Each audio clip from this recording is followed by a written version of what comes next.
Hi mga mi! Today ay magluluto ako ng masarap na sinabawang ulam. Simple nga lang ang mga ingredients na kakailanganin natin dyan. Una ay gagamit lang tayo dyan ng kalahating kilo ng giniling na baboy. Pagkatapos ay gagamit din tayo dyan ng malunggay, miswa, sibuyas, bawang, pork cubes, paminta, at konting pampalasa. At ang una kong ginawa dyan ay nag-iwa na ako ng sibuyas. Gumamit na nga rin ako ng mincer dyan dahil kailangan ay pino yung ating sibuyas. At pagkatapos ay gano'n na rin ang ginawa ko sa bawang. At pagkatapos ko nga yung hiwain ay ipinagsama ko na yan. Nilagay ko na rin yung giniling. Hinalo-halo ko lang yan at pagkatapos nga yan mga mi, tinimplahan ko lang yan ng paminta at konting pampalasa. At nung mahalo ko na nga yan ng mabuti ay binilog-bilog ko lang yan ng maliliit hanggang sa matapos ko lahat yung giniling. At mga mi, kapag tapos nyo ng bilugin lahat ng yan ay ilagay lamang yan sa freezer ng mga 30 minutos. Pagkatapos ko nga dyan mga mi ay nagsimula na rin ako mag-prepare ng aming sinaing. Yung unang hugas ay itapon lang at yung pangalawang hugas nga ay ating itabi dahil gagamitin natin yung pangsabo mamaya sa ating lulutuin. So talaga ang sikreto sa ating masarap at malinamnam na sabaw. Nung okay na nga ang ating giniling ay nagsimula na akong magluto. Sa mainit na kawali ay nagisa lamang ako dyan ng sibuyas at bawang. Pag nagisa na yan mga mi ay ilagay na natin yung pinaghugasan ng bigas na itinabi natin kanina. Pag nalagay na ay takpan na muna natin at hintayin natin kumulo. Kapag kumukulo na nga mga mi ay i-low fire lang natin at isa-isa na nating ilagay yung ating giniling. Kailangan talaga mga mi ay na-ref natin yung giniling at dahan-dahan lamang ang paglagay para hindi magsabog-sabog yung ating giniling. Hindi kasi tayo dyan gumamit ng kahit anong pampakapit katulad ng harina. Masarap pa rin kasi talaga ang purong karne kaysa may halong harina. At pagkatapos nga niyan ay takpan lang yan ulit at hayaan lang kumulo hanggang sa maluto yung ating giniling. At nung naglutangan na nga ang mga giniling, timplahan ko na yan ng paminta, pork cubes, at konting pampalasa. Pagkatapos ay hinayaan ko na muna yung kumulo. Nung luto na nga ang giniling ay tinimplahan ko na yan ng patis. Dahil natabangan pa nga ako dyan, inilagyan ko pa yan ng isang takal pa ng patis. Nung okay na nga sa akin yung lasa, inilagay ko na dyan yung miswa.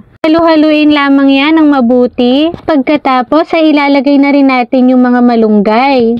Dahil nakulangan pa nga ako ay inilahat ko na yung malunggay.